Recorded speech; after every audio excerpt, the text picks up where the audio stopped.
In our mediation work with couples, we've noticed how quick partners are to tell each other whether they agree or disagree with what the other one has said, as if this is the main basis for connection between them. However, could there be a different quality of connection with your partner, one that doesn't depend on agreeing with their point of view? Hello, I'm Shantigarbha, and welcome to NVC Lifehacks.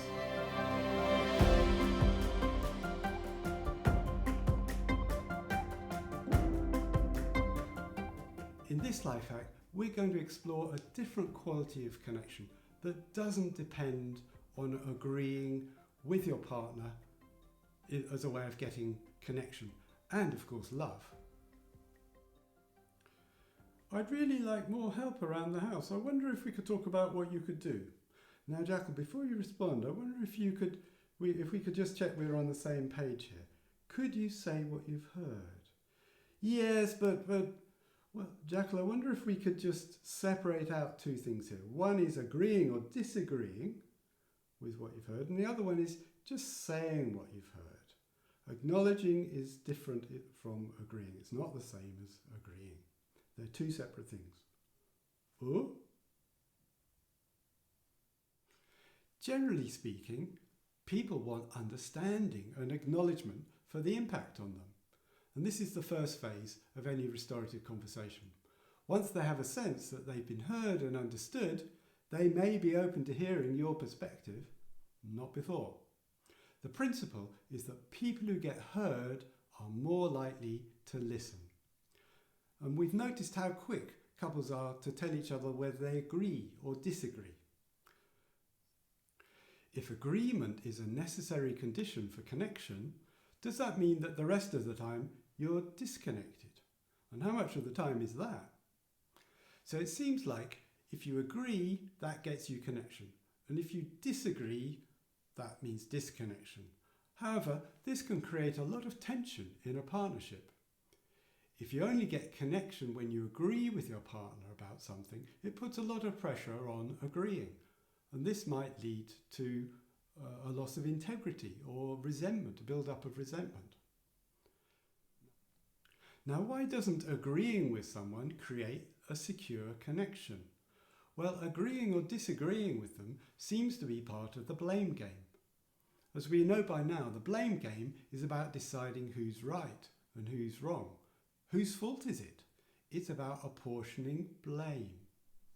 So could there be a different quality of connection between you and your partner that doesn't depend on agreeing with them about something? Maybe a different kind of connection that can stand moments of disagreement and tension. We can find this quality of connection in acknowledging what we've heard before responding. So could we try this again? And this time, Jackal, could you just acknowledge what you've heard?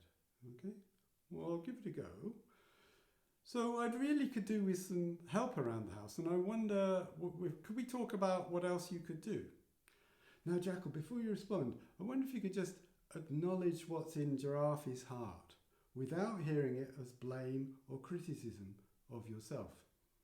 Actually, you might want to try these ears, which can help you hear differently. Do you want to try that? Ooh, yes, well, I can hear things differently now. Ooh, wait a minute. Ooh. So, are you feeling frustrated because you'd like a sense of shared responsibility for the household, for caring for the house? Oh, yes. Yeah, that's it. Thank you very much for acknowledging that. I appreciate it. Whew. So to summarize, here are 5 top tips for acknowledging rather than agreeing or disagreeing. Number 1, you don't have to agree with your partner's point of view in order to enjoy love and connection. Number 2, acknowledging is not the same as agreeing. Number 3, people want acknowledgement or understanding for the impact on them of whatever's happened.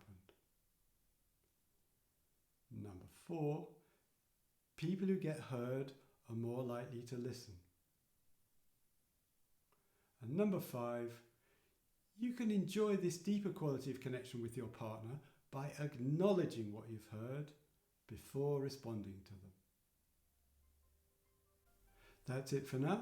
If you'd like to go deeper, you can like our Facebook page, you can follow us on Instagram, you can sign up for our mailer, you can join our online self-led course or our 6-week courses, and of course, you can join us at one of our in-person events. What I want to know is, why doesn't he use real people for these bits? It's because he's a cheapskate, that's why. No, it's because puppets don't usually answer back. Woo! Keep your hair on.